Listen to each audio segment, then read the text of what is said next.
নমস্কার। আজকে আমি কিছু কুসংস্কার নিয়ে কথা বলব। যেমন সনাতন ধর্মে মানুষ যখন মারা যায় তখন তাদের পরিবারকে একঘরে করে দেয়। এদের ছোঁয়া খায় না কেউ, এদের থেকে কেউ এক গ্লাস জলও খায় না, এমনকি মন্দিরেও উঠতে দেয় না। এক কথা ঘৃণা। এরা কোথাও কারো বাড়িতে গেলে গোবরের ছিটকাও দেয়, অনেক জায়গায় এরকম দেখেছি। তো আমার কথা হচ্ছে, যখন কারোর কেউ থাকে না, তার কিন্তু একজন থাকে, তিনি হলেন ঈশ্বর।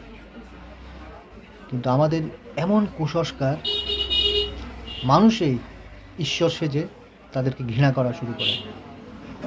ঠিক আছে, মন্দিরে পুজো দিতে দেয় না, কিছু করতে দেয় না, কিন্তু এটা কোথাও লেখা নেই।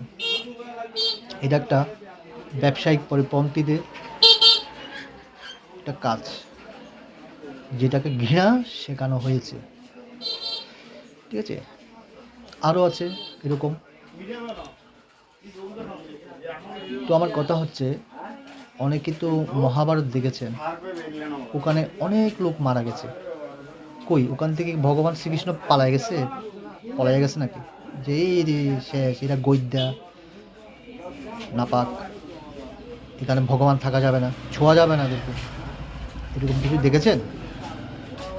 না, কিন্তু দেখতে পাচ্ছেন এই কলিতে সনাতনীরা ধর্মের চাইতে অধর্ম বেশি পালন করে, যেটা সবচেয়ে ঘৃণা।